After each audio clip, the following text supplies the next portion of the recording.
Hi, everybody. Thanks for joining me for this prayerful pause with the pastor.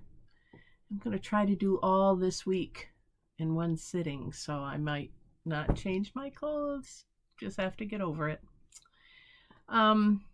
There was something that attracted my attention. Let me see if I can put my fingers on it.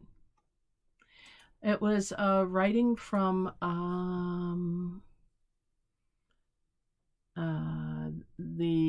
our friends over at the Assisi Center, St. Francis of Assisi Center. They were talking about how Holy Week is kind of an oxymoron, and it just struck me because they were saying that this person who wrote this felt that because of Jesus' high state of consciousness, he would have been aware of what was coming his way beforehand. I think that that's borne out by his prayer in Gethsemane. If you can take this from me, please do. But then they wrote this. I think he saw what was coming, yet he consciously embraced the suffering that was to visit him. This is the point. When we consciously embrace the unavoidable suffering of life, we cease to be victims. Such a choice dignifies, ennobles, and elevates us. Still deeper, Jesus was able to operate with such courage because he had absolute faith in God's providential goodness. He intuitively knew that heaven's light shines brightest in our darkest moments if we keep our hearts centered in God. Shakespeare said that a coward dies 1,000 deaths, but a brave person dies only once. Jesus showed us how to maintain faith in God and in the future. We would be wise to do the same. They include a little prayer at the end of this. It says, "Beloved Jesus, with your grace and your example, I can practice embracing my suffering." I don't think we talk very much about suffering. Well, at least I don't. It's that whole, not wanting to be seen or to embrace myself as a victim. Survivor is one thing. Victim is a totally different thing, right? At least to most of us. And I know some people who really revel in being victims. I'm sure you do too. But this one line, where was it? When we consciously embrace the unavoidable suffering of life, we cease to be victims. I mean, there are three parts to that sentence and three assumptions or three underlying factors to consider. When we consciously embrace, it's not just saying, yeah, okay, it's that we it's not just saying, all right, whatever. It's embracing it. Consciously embracing. That's point number one. When we consciously, where'd that go? Consciously embrace the unavoidable suffering of life. As a younger person, I didn't want to admit that there's unavoidable suffering. But there is.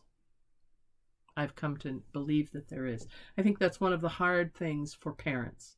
At least it's hard for me to accept the fact that my child is going to have to suffer, that she may have already suffered some great things.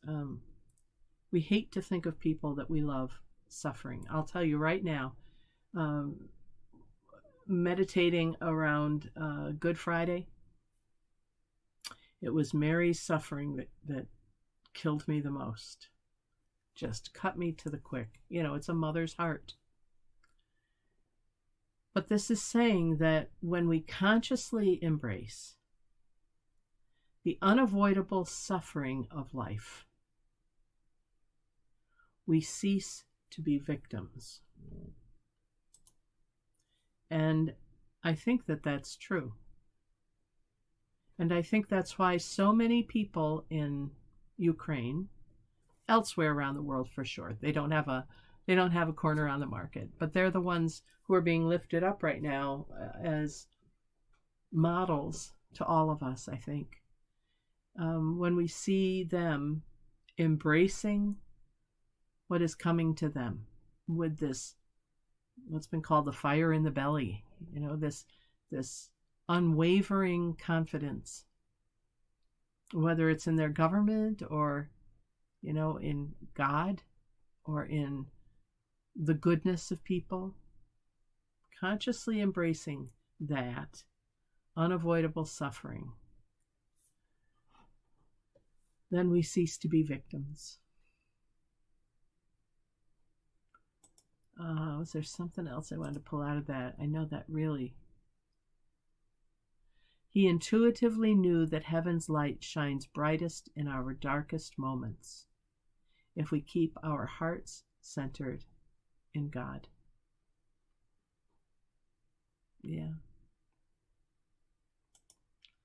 So I guess my message for today is for us to think about it. I know some of you who are watching this are really suffering right now.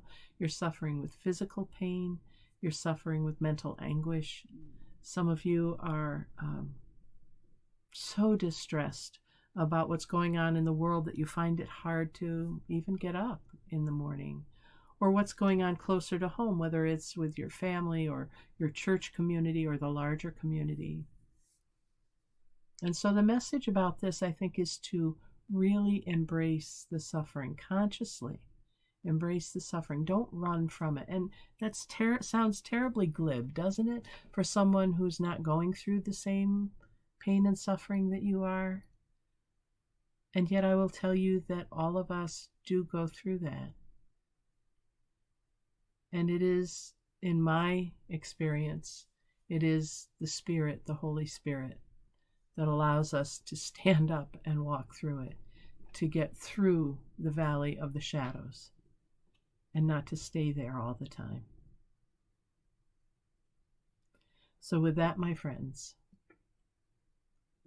I offer up a prayer and a blessing for you and whatever it is that you are feeling and experiencing.